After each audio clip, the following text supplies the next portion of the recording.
let's do a February wrap up. Hi, I'm Colleen. If you're new to this channel, I talk about books and writing, so stick around if those are things you like. I also have a monthly newsletter I've just started, and I will put a link in the description if you would like to join. It is mainly short book reviews, writing news, but you do get a free paranormal romance novella when you sign up called The Forest Witch, and I promise I will not email you more than once a month and this initial email you get with the free novella in it. Now let's talk about what I read this month. February is a short month and I had a lot of writing work to do, so I didn't read too much in February, but I still managed to read 5 books. I read 3 books that I'd gotten from Book of the Month, and I read 2 ARCs, Advanced Reader's Copies, and we're going to start with the ARCs. The first ARC I read was The Scandalous Ladies of London, The Countess by Sophie Jordan. Here is the pretty cover. This is the first book in a new series by Sophie Jordan.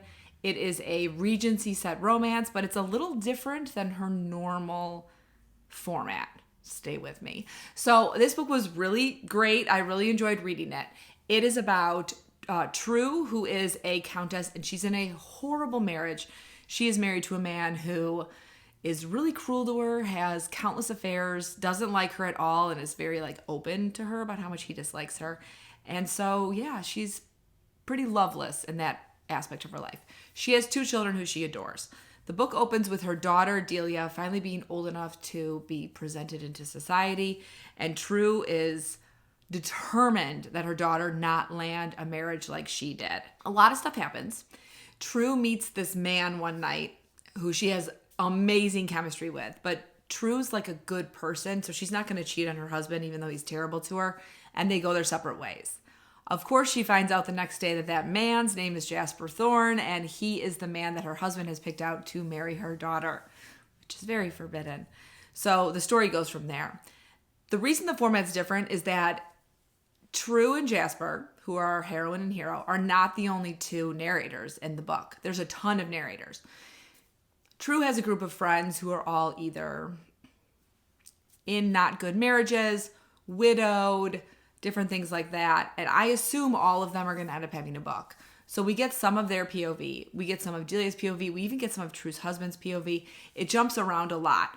Because of that, I would say this book felt more like a season of Bridgerton, the TV show, than a traditional Regency historical romance that I might read, but I still very much enjoyed it. The next ARC I read was Radiant Sin by Katie Robert, and this is book 4 in the Dark Olympus series. Now, these are sort of technically Greek mythology retellings, but as a Greek mythology kid, I don't really view them that way. She uses the names of characters from Greek mythology and sometimes the pairings, the romantic pairings, but the stories are wildly different, so they're not even really influenced by it, which is good because this story is about Apollo and Cassandra, and in the myth, Apollo cursed Cassandra to have the gift of prophecy, and no one believed her because she wouldn't sleep with him. But the good news is in this book, Apollo is a lovely man and nothing like that. He's been pining after Cassandra for years. I can't remember how many, I think at least 5, but she is his employee and he would never cross that line. So there's this whole overarching plot from other books in the series in which there's this new player in town, and Apollo and Cassandra have to go to this week-long party at his house to sort of get recon. They decide to do a fake relationship so they can be together and have time alone without anyone thinking it's weird. And then once they're there, it turns into kind of a locked house thriller vibe, which I liked a lot because I do really like reading thrillers. So it was a little different than the other books in the series. I enjoyed this book. I thought it was fun.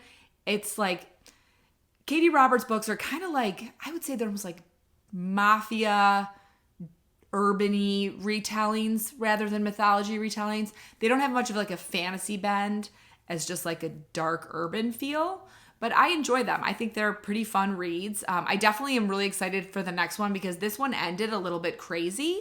Not it had an HEA, but the overarching plot of the series ended a little bit crazy, and I know who the pairing is for the next one. So I'm interested to read that. So that was Radiant Sin by Katie Robert. Now let's talk about all the books I read that I had gotten from Book of the Month. The first is A Wilderness of Stars by Shea Ernshaw. This is a YA book that I read. So proud of myself. I haven't read a YA in a very, very long time. And I really like this. I thought it was really good. It does have a lot of like YA tropes that if I had read this 6 or 7 years ago when I like divorced myself from YA, I probably would have been like, oh, I can't read another book like this. But because it had been a long time, I really enjoyed a lot of the tropes that I had sort of gotten like tired of. In this, we have Vega, and she is the last astronomer. And she sees something in the stars that tells her it's time for her to leave the valley she lives in and that she needs to find the architect. Okay, so I know it's sounding very like Chosen One, and it is, but Shay Earnshaw is so good at writing these sort of like mysterious books. That's the best way I can put it. She wrote A History of Wild Places, which I loved, which is why I got this. But she is the queen of when are we? Where are we? What the hell is going on? Which is a lot of this book. And I really liked how she brought it all together in the end. I don't want to give anything away. Like even the subgenre of this book, because I feel like it'll give it away. Because it was really good. I'm going to make my husband read this because I think he'll like it. The last 2 books I've given him, he has not finished, which has been hurting my soul. But I do think he'll like this one. It was a very fast read. If you like stars and like important tattoos, you'll probably like this book a lot. My next book of the month pick that I read was The Writing Retreat by Julie Bartz.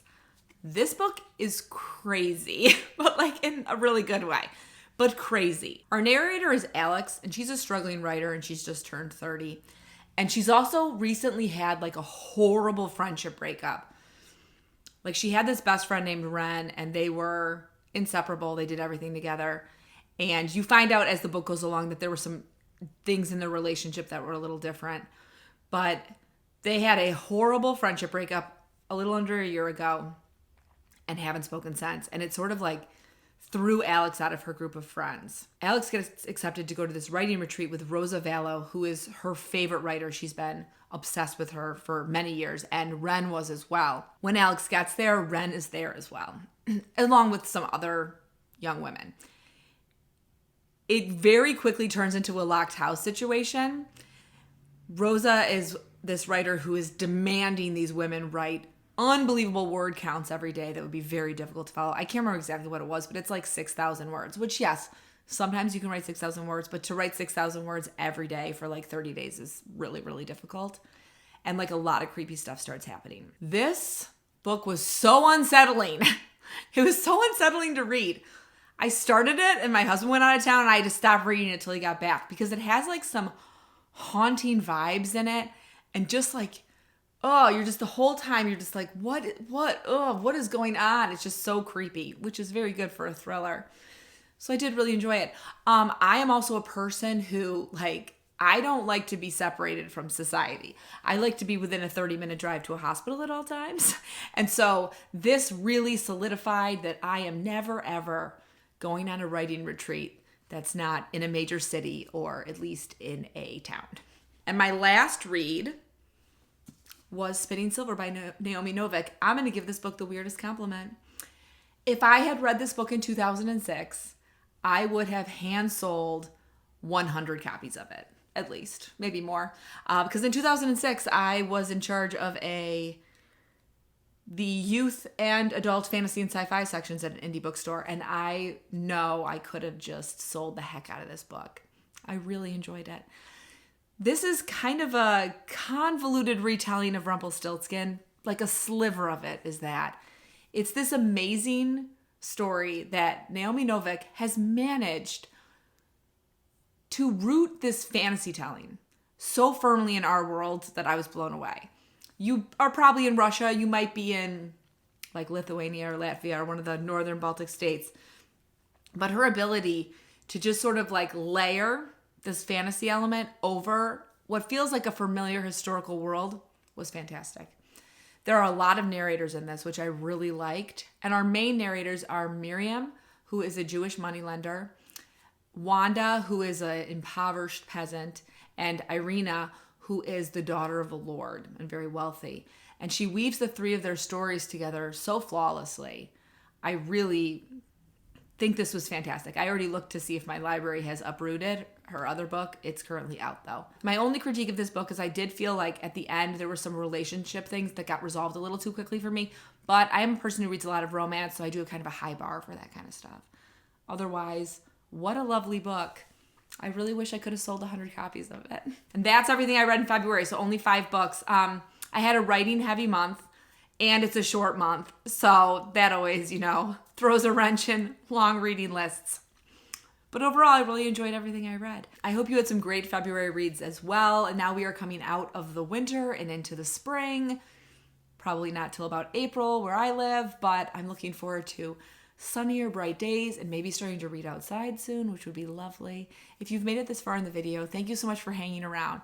And please drop me a red heart emoji in the comments as we say goodbye to the month of love, February. As always, I hope you're in the middle of a good book, about to start reading a good book, or about to start writing a great book. I'll see you soon.